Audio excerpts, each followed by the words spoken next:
진주 연쇄살인범 23년 전 성범죄로 징역 10년이 추가 선고된 기사가 어제 났습니다. 무슨 얘기냐면요, 진주 연쇄살인범이라고 해갖고 이놈은 이제 원래 1987년 살인 혐의로 12년, 2002년 강도상해 혐의로 3년 6개월, 2011년 진주 연쇄살인 혐의로 무기징역.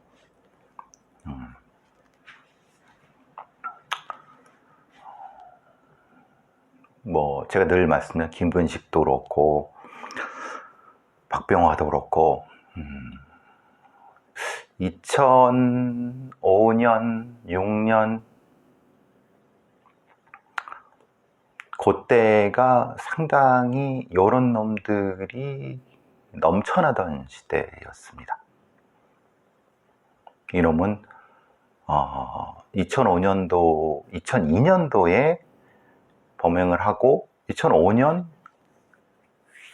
6년쯤에 출소를 했죠. 그 뒤에 계속 뭔가를 한 겁니다. 사실 그 이놈은 1987년에 이미 살인을 해서 징역 12년을 살았어요. 자, 생각해 보세요. 우리가 이제 이전에 최신종도 그렇고 다른 비슷한 놈들이 이런 거 많이 보셨죠. 1990년도, 80년도쯤에 살인을 저지른 후에 10년 혹은 20년 무기징역이나 이렇게 살다가 가석방이든 아니면 감형돼 갖고 10년 정도 살다가 나왔어요. 근데 이놈들이 또 2000년대 초중반에 또 강도 혹은 강도 강간 다 비슷합니다. 연쇄 강간 다 비슷합니다. 그런 류의 범죄를 하고 잠깐 또 학교 갔다 오신 거죠. 근데 이놈이 지금 얘기하는 게 이제 이런 2002년도에 강도 상해, 2011년도에 진주 연쇄살인. 근데 이 사건은 2000년 5월에 벌어진 일입니다. 그러면 이게 잘 생각해 보시면 2000년 5월에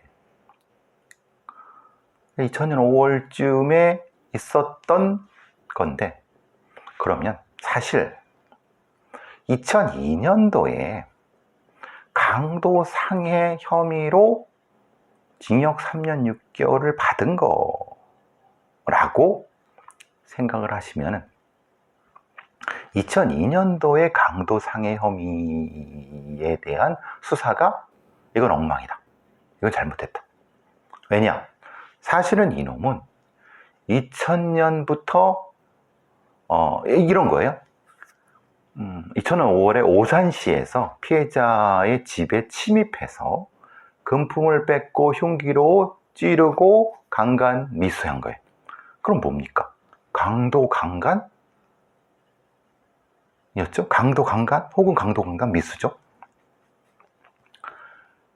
그러다가 2002년도에 강도 상해로 잡혔단 얘기예요. 자, 그러면 2002년도에 강도 상해로 수사를 하는 경찰이 실제로 이걸 강도 상해가 맞겠습니까? 생각해 보시면 2000년에 오산에서 했던 범행과 거의 유사하지 않습니까? 침입해서 금품을 뺏고 흉기로 찌르고 강간하였다 미수한 혐의를 받는다고 하는데, 자, 만약에 2002년도에 벌인 강도 상해가 사실은 이 상해라고 하는 것이 사실은 강간을 하려다가 다쳐갖고 했지만 실제로 피해자가 자기는 절대 강간을 당하지 않았다. 강간이 아니고 그냥 상해다 라고 주장을 했다고 하면은 그럼 강도상해가 되는 거죠. 그리고 딱히 2002년도에 수사를 했던 경찰 애들도 어차피 당권이니까 크게 그런 생각을 안 하고 이놈 또 이놈 이렇게 했다라고 생각해서 그냥 강도상해로 3년 6개월을 한 거예요. 근데 생각해 보시면 사실 그게 아니라 이놈은 2000년 5월에 오산에서 강도 강간을 하고 미수에 그쳤을지 뭐 어쨌지 뭐 그래. 그 중간에도 비슷한 게 강도를 해고 다니다가 성범죄를 하고 그러다가 잡힌 게 2002년이었다고 만약에 이렇게 생각하는 게 더 타당하지 않겠습니까? 그럼 2000년과 2002년 사이에 아무런 일도 없었다. 이런 놈이? 너무 나이브하게 생각하시네. 그죠? 그러면 사실은 2002년도에 이놈은 연쇄 강도 강간, 연쇄 강도 강간범으로 보고 수사를 해서 하다 보면 결국은 2000년도에 수사했던 놈들이 안 했다는 거거나 아니면 그냥 대충 했다는 거예요. 그냥 뭐 피해자 대충 듣고 이놈 말 대충 들어갔고 당권을 2003. 그러니까 이놈은 2006년에 나와서 또 돌아다니면서 연쇄살인을 한 거죠. 2011년에. 물론 그전에도 이미 몇 건이 있었을 수 있죠. 그러면 생각해 보시면 이 사건은 애당초 2002년에 연쇄 강도 강간으로 해서 15년을 때려갖고 충분히 아니면 뭐 영도 강도 강간이니까 무기징역으로 해서 상당히 오랫동안 이놈을 가둬둘 수 있었고 2011년도에 벌어진 진주 연쇄살인을 막을 수 있었던 거예요. 논리적으로 연결해 보시면. 그러니까 이런 게 사실은 정의가 지켜지지 않고 이런 것들 때문에 2002년도에 지가 무슨 프로파일러를 했다는 등 깝죽 때리고 하는 놈들도 있고, 뭐 소위 말하는 수사를 제대로 이런, 그러니까 2002년 3년. 그러니까 말 그대로 개판이었던 거예요. 그때는 대충 수사도 이렇게 그냥 엉성하게 하고, 잡았으니까 잡은 거지. 강도 상해니까. 당권 해결하면 됐지. 이게 특별한 게 있어? 그렇게 쉽게 생각? 아니, 능력도 없었을 것이고, 그런 프로파일링 시스템도 없었을 것이고, 소위 말하는 강력범죄자를 어떻게 다룰지도 몰랐던 거고, 그때가 대부분 유영철이 했던 그 시대인데, 이게 웃기는 겁니다. 그런데 정작 보니까, 이놈은 2002년도에 강도 상해 당권으로 수사돼서 처벌되면 안 되는 놈이었던 거예요. 실제로는 2000년부터 시작하는 연결선상에 왜? 이놈은 1987년도에 이미 살인을 저지른 놈이고, 그래서 2012년을 살고 1999년도에 나왔어요. 나오자마자 바로 뭘 했냐면 2000년에 강도 강간을 또 한 거예요. 그러면은 이놈이 출소한 이후에 그 몇 달 동안 이것만 있었을 거냐? 아니, 생각을 해보세요. 이놈은 사실은 1987년부터 시작해서 꾸준히 살인, 출소 후에 또 강도 강간 해다가 결국은 잡혀서 해다가 또 연쇄살인. 이놈을 이렇게까지 풀어놓게 된 시스템의 잘못. 2002년도에 이놈을 강도상해로 수사했던 그 경찰놈들이라든가 검사, 얘네들은 어떤 책임도 지지 않습니다.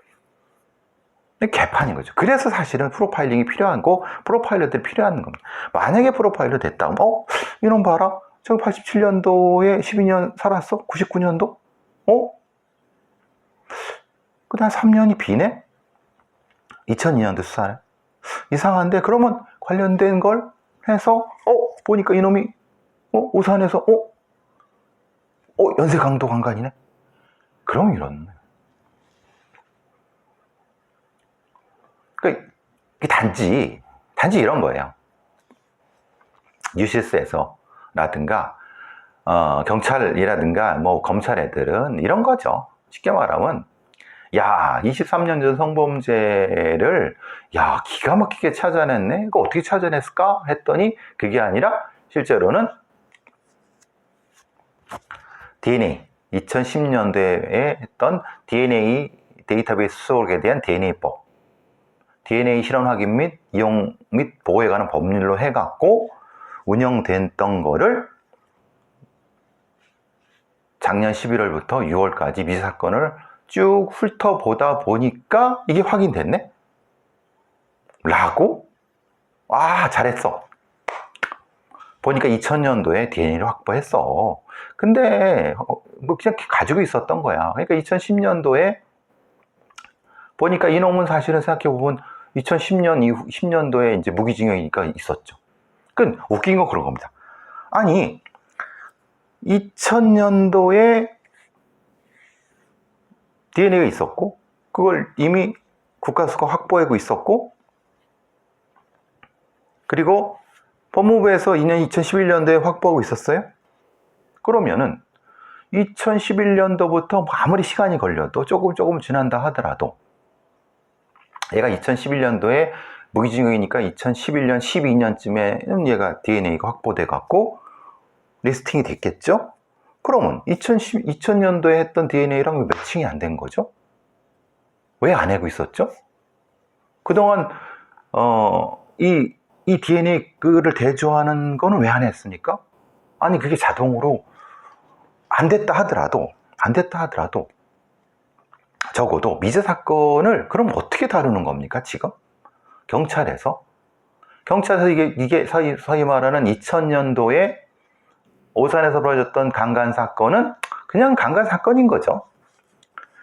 그런데 보니까 작년에 뭐 김근식이 나오고 막 이러니까 그걸 다시 해본 거잖아요. 그럼 그 이전에는 왜 안 했습니까? 당연히 이놈이 무기징역으로 살고 있어서 망정이지. 그러면 이거를 DNA를 확보된 것도 돌리지 않고 확보된 것도 비교하지 않아. 그거에 대한 시스템의 허점과 오류는 누가 책임질 것이며. 그래, 그래도 잡았어. 했잖아. 자랑질한다? 그래, 검찰은 자랑질할 수 있지. 우지도 잘했으니까. 반대로 그러면 그 자랑질하기 이전에 제가 좀 전에 말씀드린 것처럼 경찰놈들은 2002년도에 강도상해로 했는데 실제로는 이게 2000년도부터 벌어진 연쇄 강도 강간 사건이 이라는 것은 왜 하지 않았는가에 대해서 누군가는 답을 해야 되는데, 그리고 이 뉴시스 하여튼 기사들이 이런 문제제기를 해야 되는데 이 돌대가리들이 모르니까 그냥 잘 잡아서 박수치고 뭐 이상하다 생각도 안 하는 거예요. 이게 이제 정의, 부실한 정의죠. 실현되지 않은 정의입니다. 엄청나게 많은, 사실은 얘는 연쇄강간범으로 해야 되고 했어야 되는 거고 실제로 사실 이놈이 그 한 건만이었겠습니까? 다른 건도 있었을 수도 있는 거예요. 그러니까 한심한 겁니다. 사건을 분석하는 눈도 없고 이게 어떤 사건인지도 모르고 그때 2002년도에 강도상해 그걸로 해갖고 그런 사건이 한두 개 얼마나 많겠습니까?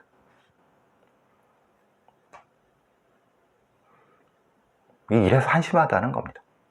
프로파일링 시스템을 지가 잘난 누가 프로파일러 이렇게 시스템 얘기하지만 꼴값 떠는 겁니다. 이게 지금 이런 것도 안 대놓고 과거의 사건에 대한, 제가 있을 때는 프로파일러의 5대 업무 중에서 스크리닝, 과거 사건의 스크리닝, 특히 과거 장기미제 사건. 장기미제 사건은 모릅니다. 이게 장기미제 사건 어떻게 알아요? 그걸 꾸준히 리스팅해서 올릴 수 있는 그 매뉴얼이 있었는데, 지금은 그럴 애들도 없고 그럴 능력 있는 애들도 없고, 지금의 한국의 프로파일링 시스템은 붕괴된 겁니다, 사실은. 그러니까 안타깝죠? 한심하고. 뭐 합니까? 그냥 한숨만 나올 뿐이죠. 미국에서 이런 일이 있습니다. 제가 이제 이런 얘기를 하면서 왜 이런 미국 사례를 드냐면, 참 이 사람은 기구하죠. 제가 말씀드려 보겠습니다. 뉴욕타임스 로이서 통신에서 2020년 무죄 판결을 받고 석방된 흑인이 있습니다. 레너드 앨런 큐어라고 하는 53세의 흑인입니다. 이 사람이 조지아주의 한 도로에서 교통단속 경찰관이 총에 맞아서 사망했습니다. 근데 문제는 이 사람이 16년 동안 실제로 무고하게 갇혀 있었던 거예요. 자, 어떤 일이 벌어졌냐면요, 2003년도에 이 큐어가 플로리다주 브로스 카운티 소재의 드럭스토어, 월그린, 약국 같은 거죠. 드럭스토어, 약국의 월그린 매장, 이런 데 이제 매장이에요. 무장강도 혐의로 체포가 됐어요. 유죄 판결이 났어요. 배심원단에서 종신형을 선고받았어요. 그런데 16년이 흐른 2019년 12월에 브로워스라고 하는 그 플로리다 카운티가 뭘 만들었냐면은 유죄 판결 재심의부를 만들었어요. 그러니까 지금은 우리나라는 어떻게 합니까? 법원에 김신혜 사건 같은 경우나 약촌 오거리 사건이라든가 아니면 뭐 나라시퍼 사건처럼 법원에 이걸 신청을 하지 않습니까? 재심해달라고. 근데 여기는 좀 다른. 왜냐하면 그 지방 검사들이 선수 죽이고 그러니까 요청을 하는 거죠. 자기 너무 억울하다. 재심해야. 오죽했으면은 그런 게 오죽 많았으면은 검찰청에 재심의 부가 따로 생긴 거예요. 그러니까 예전에 수십 년 전부터 시작해서 이게 소위 말하는 흑인들이라든가 유색인종들을 그냥 대충 잡아놓고 유죄 판결 때리고 그런 게 많았던 거예요. 왜 그러느냐? 실제로 검찰이 큐어를 체포할 당시에 왜 큐어의 알리바이하고 용의자 특정한 근거가 제시되지 않았어요. 그냥 무조건 잡은 거예요. 자꾸 너 범인 맞지? 예? 실제로 보는데 큐어는 사실 현장 그 시간에 수킬로 떨어진 곳에 이미 있었어요. 왜냐하면 현금 자동 입출 영수증이 있었고 확인도 안 한 거예요. 웃긴 놈들. 그러니까 백인 경찰 놈들도 지금도 마찬가지지만 16년 전 2005년, 6년, 2007년쯤 무장강도 터지니까 이거 잡긴 잡아야 되겠는데 흑인들 얼굴이 다 비슷비슷해서 그래서 그런 것도 아니에요. 저 새끼 좀 만만한데? 야, 일로 와. 맞지? 때려 넣은 거예요. 변호사 선임할 돈도 없고 무조건 그렇게 되는 거죠. 그래서 무죄 판결이 났어요. 그냥 엉망 개판이죠. 배심원들 아무 의미 없습니다. 왜? 검찰이 증거되는 거 대충 이런 증거도 확인 안 하는 거예요. 그냥 귀찮고 흑인들 비슷하게 생겼으니까 다 그냥 이렇게 하는 게 훨씬 많은 정의가 제대로. 근데 문제가 이거예요. 2020년 4월 14일 날 풀이 났는데 이 사람이 그 뒤로 3년 뒤에 이게 뭐 얼마 전이죠. 길 가다가 운전하다가 이제 교통경찰에 체포됐는데 흑인에 대한 인종 프로파일링이 돼갖고 체포한다고 하길래 겁을 먹고 그러다가 교통경찰이 총을 쏴서 살해한 거예요. 너무 기구하죠. 그 사람 그냥 답답하죠. 이 흑인 큐어는 대학 진학을 하기 위해서 노력했었고, 음악 쪽에 재능이 있었고, 그랬는데, 엉뚱하게, 무고하게 잡혀서 16년 동안 감옥살이를 하고, 겨우 재심을 해갖고 무죄를 받았는데, 또 경찰관 총에 맞아서 죽었으니까. 뉴욕대하고 스탠포드대의 오픈 폴리싱 프로젝트 연구원들이 2020년 내놓은 연구 결과에 따르면 미국에서 흑인 운전자가 경찰 검문 검색에 걸릴 가능성은 다른 인종 운전자들보다 20%가 더 커요. 흑인 운전자들은 백인 운전자보다 1.5에서 2배 정도 더 자주 수색을 당하고, 그런데 실제로 그 차에 마약에 대한 총기가 있을 가능성이 훨씬 더 적다는 거예요. 왜? 이게 거꾸로 될 수도 있죠. 흑인들은 가다 보면 분명히 잡으니까 놓고 다닐 이유가 없어요. 오히려. 그리고 그건 돈이 있어야 되잖아요. 흑인들이 돈이 없잖아요. 오히려 백인들이 더 많이 가지고 있으니까. 이 인종 프로파일링이 심각한, 이게 이제 큐어가 죽은 이유가 아니겠느냐.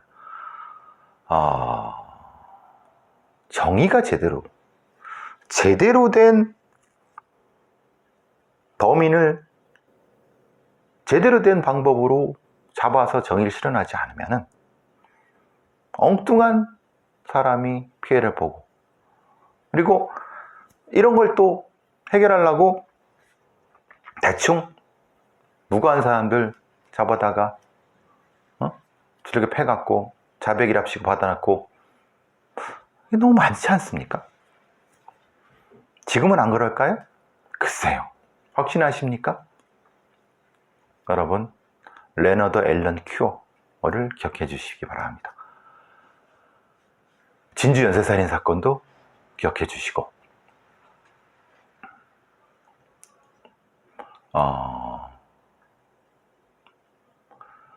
이게 답답한 기사가,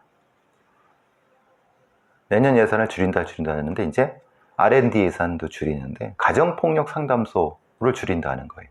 왜? 어쨌든 예산을 감축하니까.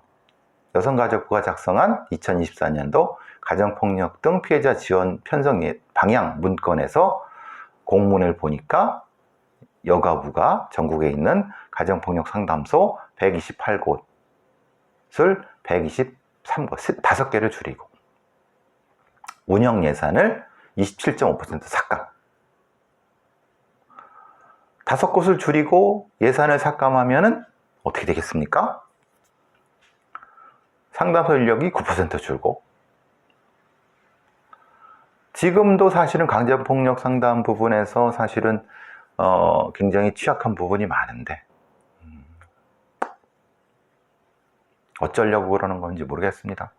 오히려 다양한 형태의 가정폭력, 성폭력, 디지털 성폭력, 교제폭력, 스토킹 관련된 부분에 상담 인력이라든지 이런 게 꼭 필요한데, 이게 이제 통합 상담소로 운영한다는 거예요. 일단 지금 정부에 있는 놈들은 대가리에 총 맞은 새끼들이 많죠. 이게 말하고 행동이 달라. 말이나 말지. 예? 주둥이나 확 찢어버리든가 해야지. 자, 그때 조금 황당한, 야, 설마 이게 의도가 있는 건 아닐 텐데, 조선일보에 난 기사인데, 그 공무원들이 퇴직할 즈음에서는 퇴직 예정 공무원들한테 그 부동산이라든가 아니면 남은 여생을 어떻게 이렇게 해야 될 것인가에 대한 돈 관리 이런 것들을 강연을 해줍니다. 투자 강연을. 투자금 지키는 특급 노하우 뭐 이렇게 해서. 근데 거기에 강사가 있는데 이게 대구 쪽에 있는. 근데 이놈이 저거 하라는 거예요. 전세 사기 이게 이제 피고소인, 말하자면 인 거죠. 피의자인 거예요, 피의자. 그 피의자가 공무원을 대상으로 한 투자 강의를 한 거예요. 물론 그거를 대구시청에서 하진 않았겠죠. 근데 그게 이제 위탁을 준 거겠죠. 어떤 언론사의 교육인재개발원이 주관하는 이렇게 한 거죠. 말이 되느냐? 그러니까 최소한 제가 이제 뭐 며칠 전에 법무부 교정정책자문위원회에서 아니 그 절도 혐의를 가지고 징계까지 받은 사람을 그게 말이 되냐? 확인을 안 하는 거예요. 최소한의 어떤 검색이나 이런 거 해도 될 거를 그런 것도 안 하는 거예요. 몰랐다는 거죠. 걔가 전세사기 피해자인지도. 근데 이런 인간들이 내가 대구시청 퇴직공무원대에서 이런 강연을 했어. 이게 거꾸로 자신의 실력을 증명할 수 있는 걸로 이용해 먹을 수 있죠. 참 정신 못 차리고 있습니다. 공무원들. 뭐 지금 치안산업대전이라고 해서 뭐 저위험 권총 뭐 이런 얘기 그러는데, 충남경찰에서 장비 안전교육, 뭐 총을 쏘거나 아니면 경찰 장구 같은 거 91.6%를 사이버로 한다고 합니다. 이게 무슨 말이냐? 사이버 교육이라는 게 뭔지 아세요?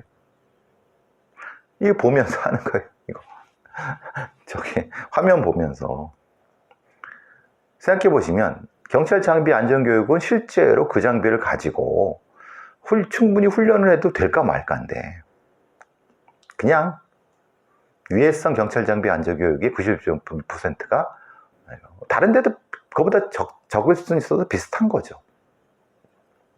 전국적으로 사이버 교육률이 76.91.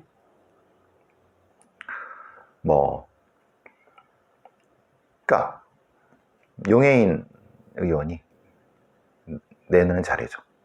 경찰청이 장비별 안전교육이라든가 이런 거를 시키는데, 그리고 치안산업대전이라고 대한민국은 K치안에서 이런 거 막 하고 그러는데, 정작 대한민국의 경찰은 무슨 저위험 권총이든 뭐든 안전장구든 어떤 정비적 장비를 하면은 훈련을 어떻게 한다? 사이버로 한다. 하여튼 대가리 총 맞은 새끼들이 이렇게 많습니다. 말이 되느냐? 앞뒤가 안 맞는 거죠. 아이고, 한심하죠. 보니까 이제 요즘 부산 돌려차기 피의자 놈이 계속 지랄하고 있다. 차라리 죽일 걸 이런 얘기 한다고 다녔는데, 진짜 이 법과 정의의 무서움을 모르는 놈들한텐 진짜 혹독한 맛을 보여줘야 됩니다. 부산 돌려차기 피해자가 국감에 나와서, 근데 피해자는 왜 공판 기록이나 사건 기록에 대한 접근성이 떨어지느냐? 공판 1심 끝난 다음에야 받았다. 공소장만, 그것도. 이건 분명히, 그러니까 사건을 기록하고 그것을 통해서 정의를 실현하는데, 판사들은 재판만 하려고 하는 거고, 검사들은 기소만 하려고 하는 거고, 경찰들은 수사만 하려고 하는 거죠. 정작 공급자 중심이고, 정작 필요한 수요자는 배제가 되는.